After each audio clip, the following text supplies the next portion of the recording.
Buenos días para todos.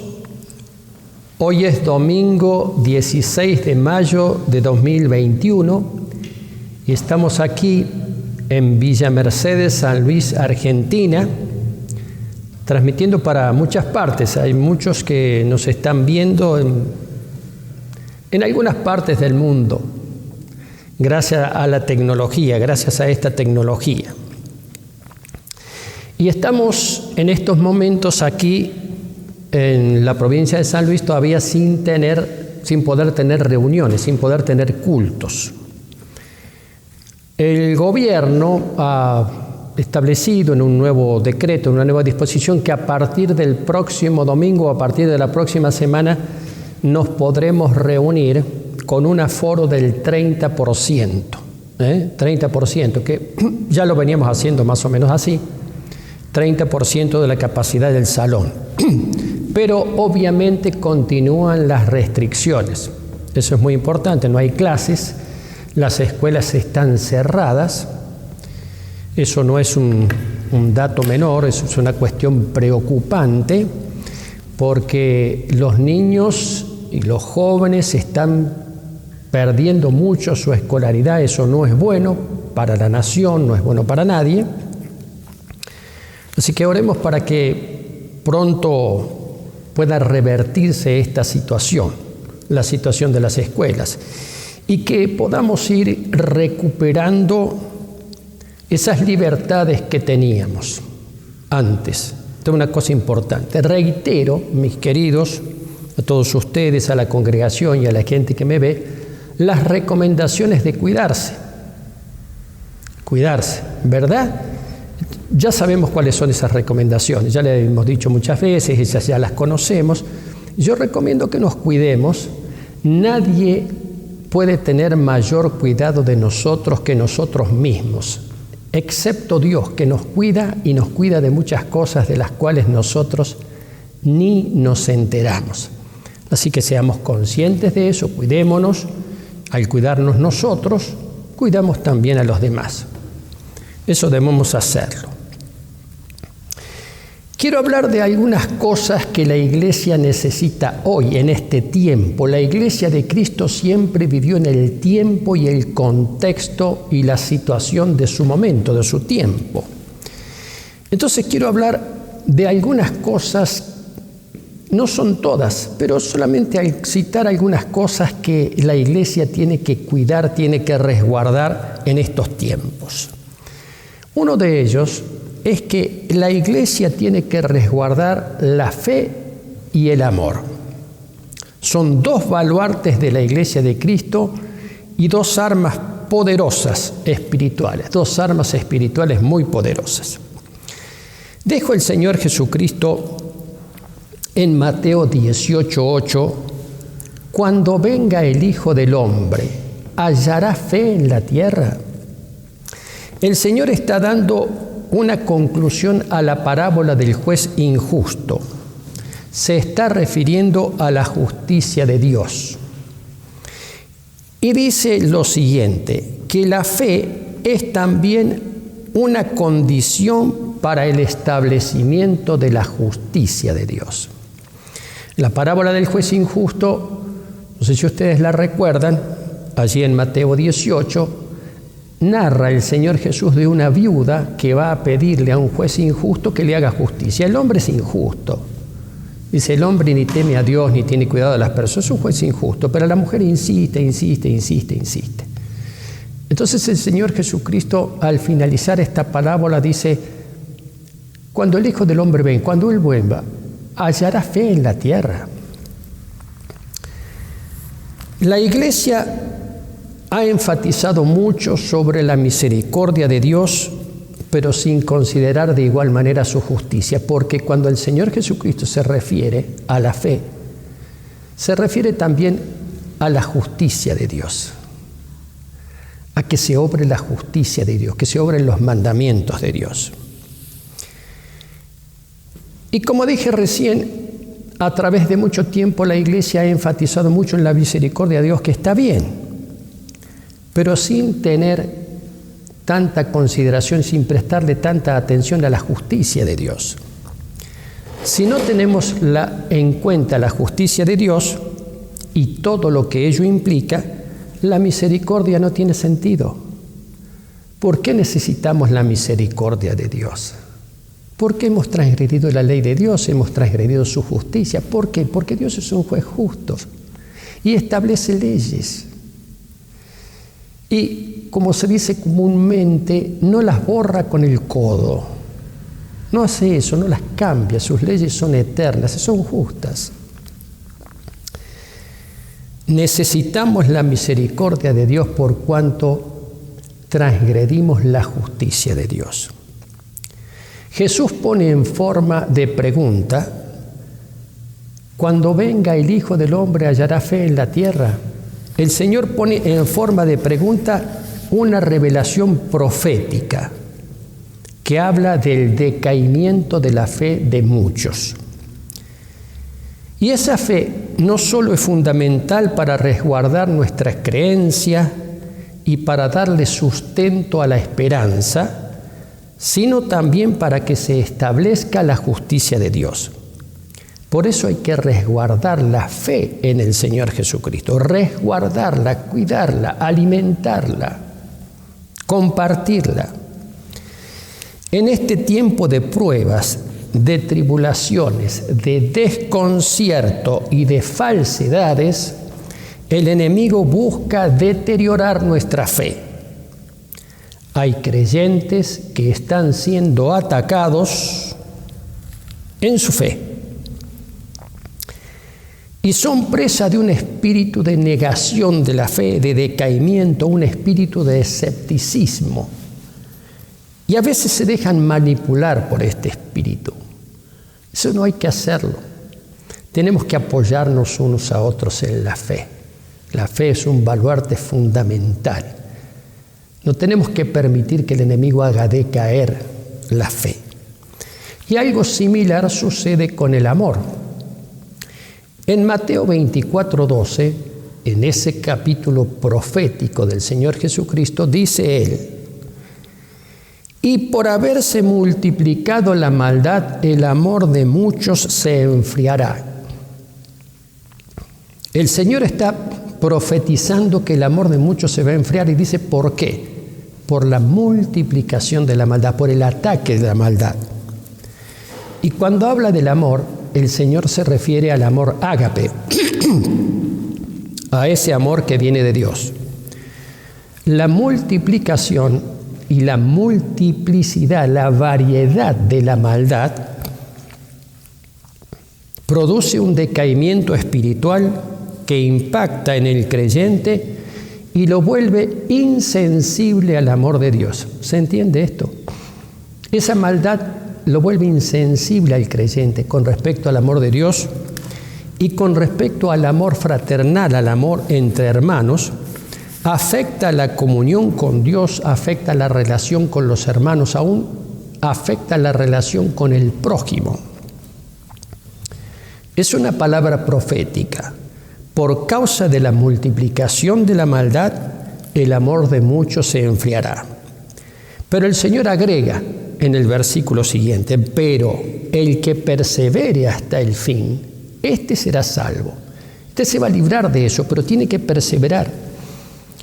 No es esta una profecía determinista que dice que inevitablemente el amor se enfriará, sino que es un llamado a estar alerta y a perseverar.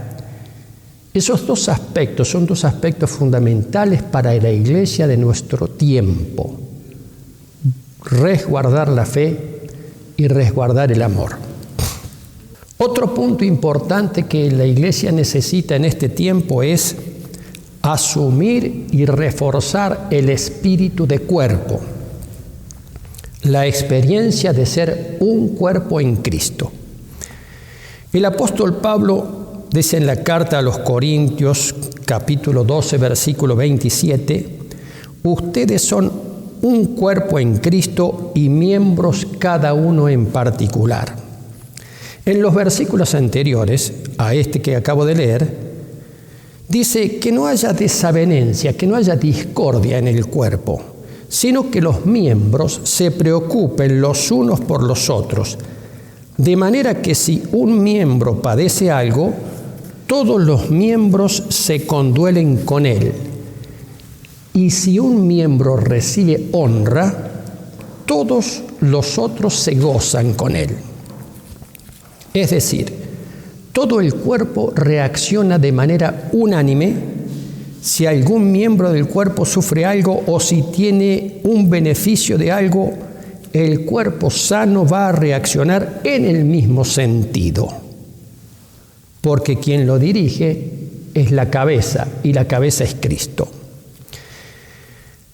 Cuando un cuerpo reacciona y se mueve siguiendo las órdenes de la cabeza, con coherencia, es que funciona correctamente y es eficaz en su proceder y en su propósito. En estos tiempos la Iglesia tiene que reflexionar sobre lo que significa ser un cuerpo en Cristo y obrar de esta manera, no como un cuerpo dislocado en el que algunos miembros se mueven solos, ni tampoco un cuerpo paralizado. El cuerpo tiene que tener dinámica, tiene que tener movimiento, así la Iglesia también. Ni un cuerpo desmembrado donde todos los miembros están desparramados y separados de la cabeza. Tenemos que reforzar esos mandamientos de unos por otros. La enseñanza bíblica habla mucho en la Iglesia acerca de unos por otros, unos con otros. Oren unos por otros, ayúdense unos por otros, edifíquense unos a otros. Esa es una fortaleza tremenda que la Iglesia tiene que valorar, tiene que asumir y tiene que ejercer mucho más en este tiempo, mucho más en este tiempo. Un tercer punto que quiero tratar con respecto a lo que la Iglesia de hoy necesita, y es que la Iglesia de hoy necesita replantear su relación con el poder terrenal, con los que están en eminencia, con los que gobiernan. El Señor Jesucristo dijo en Mateo 22, 21, cuando le enseñaron una moneda, si era lícito dar tributo al César o no, esa frase que resume todo prácticamente: den al César lo que es del César y a Dios lo que es de Dios. No hay que mezclar las cosas, no hay que mezclar. No hay que dar al César lo que es de Dios, y Dios no quiere que le demos lo que es del César. Muchas veces los creyentes evangélicos, inclusive los líderes, se relacionan con los gobernantes como si estuviéramos en el contexto del Antiguo Testamento, donde los gobernantes tenían un poder absoluto. Voy a leer un texto muy conocido en Nehemías capítulo 2, porque es muy ilustrativo al respecto. Dice: sucedió en el mes de Nisán, en el año 20 del rey Artajerjes, que estando ya el vino delante del rey, tomé el vino y se lo serví. Y como yo no había estado antes triste en su presencia, me dijo el rey: ¿por qué está triste tu rostro? Porque no estás enfermo. Eso no es sino un quebranto de corazón. Entonces, escuchen bien lo que dice, temí en gran manera. Y le dije al rey: para siempre viva el rey. ¿Cómo no estará triste mi rostro cuando la ciudad, casa de los sepulcros de mis padres, está desierta y sus puertas consumidas por el fuego? Me dijo el rey: ¿qué cosa pides? Entonces oré al Dios de los cielos y dije al rey: si le place al rey y tu siervo ha hallado gracia delante de ti, envíame a Judá, a la ciudad de los sepulcros de mis padres, y allí la reedificaré. Y el rey le concedió lo que pidió. Nehemías tembló delante del rey Artajerjes. Nehemías era el encargado de servirle para beber al rey, no cualquiera. Él tenía la responsabilidad de que nadie lo envenenara al rey, como sucedía. Entonces él estaba al lado del rey y le servía para beber. Estaba triste Nehemías porque había recibido noticias de sus parientes, de su pueblo, allá en la tierra de Palestina, en Jerusalén, de que estaban muy mal. Y Nehemías estaba viviendo en la capital de Persia y servía al rey Artajerjes. Nehemías era un cautivo. Dice, yo nunca había estado triste antes en la presencia del rey, porque no solamente tenía que servirle el vino, sino tenía que estar de buena onda delante del rey, no podía traerle pálidas, pero tampoco podía pedirle absolutamente nada, sino que es el rey el que le dice qué cosa pides. Y ahí Nehemías, orando, temblando, le pide al rey permiso para ir a Jerusalén. En fin, sigue toda la historia del libro de Nehemías. Porque no existía en aquel entonces el derecho a pedir a los gobernantes, lo que se llama el derecho de peticionar ante las autoridades. Este derecho de pedir a las autoridades y no sufrir ningún castigo por el solo hecho de pedir, se estableció recién en Inglaterra en el año 1689 en un documento que se llamaba Declaración de Derechos, en inglés Bill of Rights. Allí se establece por primera vez el derecho de peticionar ante las autoridades. Y dice, nadie puede ser juzgado o encarcelado por el simple hecho de peticionar ante las autoridades. En aquel entonces, en la época de Nehemías y muchos siglos posteriores, inclusive al día de hoy todavía existe, que algunos gobernantes tienen un poder absoluto que detentan hasta su muerte. Casi no había ninguna institución que limitara el poder de los gobernantes. Nosotros estamos viviendo en la Argentina año 2021, casi 2500 años después del reinado de Artajerjes. Vivimos en una república con un sistema democrático. No está bien pensar las cosas como si estuviéramos en la época de Nehemías. Estamos en otro contexto, gracias a Dios. Los gobernantes no tienen un poder absoluto, al menos no debieran tenerlo, sino un poder delegado. ¿Qué es el poder delegado? Que alguien les da poder. ¿Quién se los da? El pueblo con su voto. Y la duración de su gobierno tiene un término fijado por la ley. Y el desempeño del gobernante está también regido por la ley. Y sobre todo por una ley fundamental que es la Constitución. Las leyes establecen obligaciones y derechos para todos los ciudadanos, por igual, pero también especialmente para los que gobiernan. Todos nosotros, creyentes o no creyentes, estamos inmersos en este sistema y necesitamos conocerlo, tener en claro cuáles son nuestras obligaciones y también cuáles son nuestros derechos.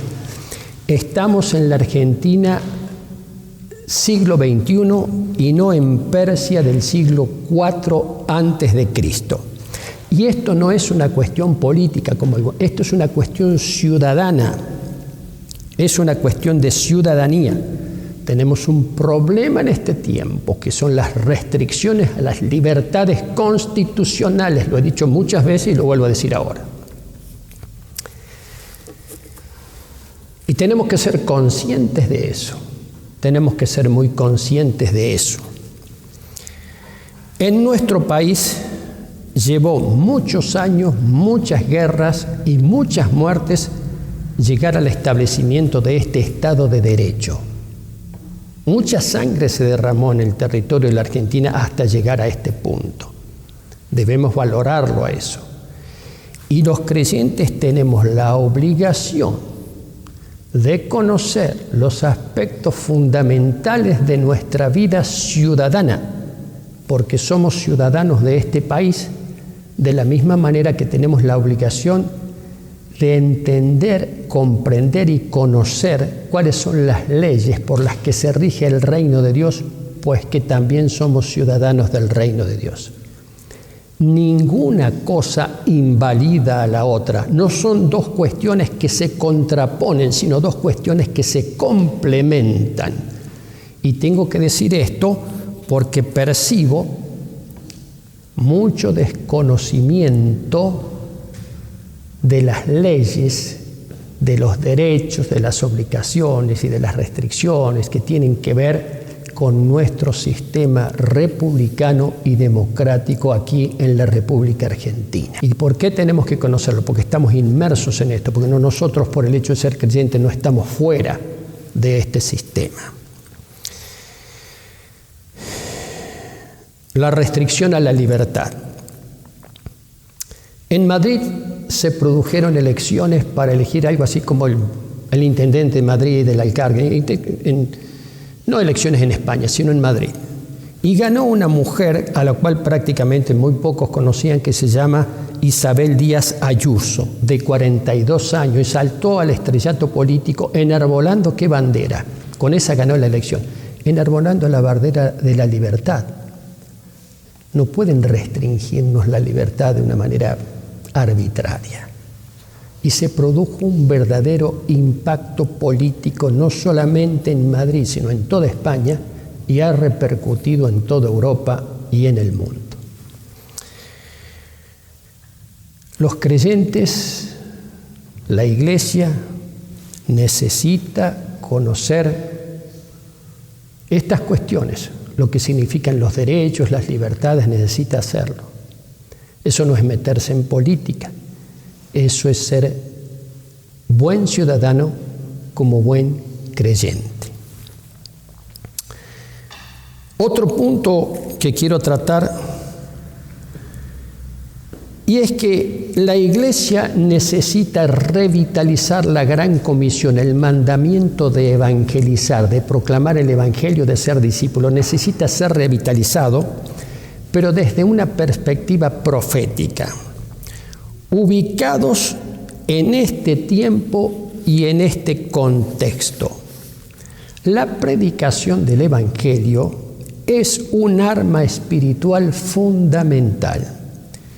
Dice el apóstol Pablo en la carta a los Efesios que la espada del Espíritu es la palabra de Dios, la predicación del Evangelio, la enseñanza de la palabra, el efecto que tiene la palabra de Dios. Es un efecto contundente. Y esa predicación de la palabra, que es penetrante como espada de dos filos, como dice ella misma, no puede prescindir del tiempo y del contexto que se vive. Desde el Antiguo Testamento, los profetas que traían el mensaje de Dios lo hacían en medio del contexto y de la situación que ellos mismos vivían. Y ellos se referían permanentemente a la situación del país, a la situación del gobierno, inclusive de países vecinos, de países que no eran Israel. Su prédica nunca se aislaba del contexto que vivían, pues los mismos profetas sufrían las circunstancias del tiempo que les tocaba vivir.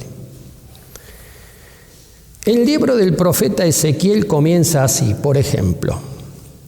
El libro del profeta Ezequiel comienza así. Aconteció en el año 30, en el mes cuarto, a los 5 días del mes, que estando yo en medio de los cautivos junto al río Quebar, los cielos se abrieron y vi visiones de Dios. No es que Ezequiel estaba orando en el templo. No, iba caminando junto con los cautivos. Ezequiel fue deportado a Babilonia. Y allí, junto al río Quebar, en un río, una columna de cautivos controlados por el ejército babilónico, en ese momento y en ese contexto Dios se revela al profeta. Ezequiel fue un profeta de la cautividad. Él mismo fue llevado cautivo a Babilonia y su mensaje, su palabra revelada por Dios, tiene que ver con ese contexto. con ese contexto. No se abstraía de la situación que vivía, no se abstraía de lo que lo rodeaba, no se abstraía de las circunstancias que vivía. No, precisamente la palabra profética venía para ese tiempo. Si la iglesia no percibe, no discrimina el contexto en que vive y esta situación y predica el Evangelio y obra en función del tiempo, de las circunstancias para este momento y para esta ocasión, está desenfocada. Está desenfocada. Y no es que tenemos que dejar de predicar el Evangelio para dedicarnos a otras cosas. La iglesia tiene que cumplir su misión, pero no puede cerrar los ojos a la realidad, al contexto y a lo que pasa, a lo que está pasando y a lo que está sufriendo. En estos tiempos estamos viviendo, voy a referirme al menos dos cosas fuertes. Mucha gente que se enferma, mucha gente que fallece, muchas familias que pierden a sus seres queridos. Es el contexto en que estamos predicando el Evangelio y obrando y actuando, intercediendo y orando. Y al mismo tiempo la iglesia se ve restringida como muchas restricciones. En ese contexto tenemos que trabajar. Y en ese contexto la iglesia tiene que fortalecer y revitalizar la gran comisión, entre otras cosas, con una perspectiva profética, con la perspectiva que nos da el Señor Jesucristo en el Evangelio, en el capítulo 24 de Mateo y en otros pasajes, con la perspectiva profética para estos tiempos, para estos últimos tiempos. Con esa perspectiva la iglesia tiene que levantarse. Hermano, querido hermano, no dejes que el enemigo afecte ni tu fe ni tu amor por el Señor. Aprende a discriminar, aprende a reconocer esos ataques. No mires tanto a los costados, es decir, hay que mirar a los costados para estar advertido, pero hay que mirar arriba, hay que mirar a Dios para fortalecerse en la fe, desde la perspectiva que nos da el Señor Jesucristo en su palabra profética. Eso es tan importante para el día de hoy. Es tan importante que sigamos instruyendo a los niños en el camino, tal vez más importante que nunca, porque a ellos les va a tocar una sociedad y un mundo más complejo y más difícil que el que estamos viviendo nosotros. Pero ¿saben qué? La iglesia de Cristo tiene 2000 años y tendrá no sé cuántos miles más o cuántos cientos más o cuántos años más hasta que el Señor vuelva. Hasta que el Señor vuelva. Y el fundamento de nuestra fe no es nuestra capacidad, nuestra inteligencia, que son cosas importantes. El fundamento de nuestra fe es Cristo mismo. Jesucristo la roca. Y Él ha establecido en su palabra que nosotros vamos a vivir y estamos viviendo tiempos de prueba, de tribulación, de juicio. Pero Él mismo dijo, confíen porque yo he vencido al mundo. Esta palabra, mis queridos, las dejo para fortalecer y también para alertar con luz de la palabra de Dios sobre este tiempo en que vivimos y lo que la iglesia necesita para este tiempo. Los saludo, los bendigo en el amor del Señor Jesucristo. Hasta la próxima.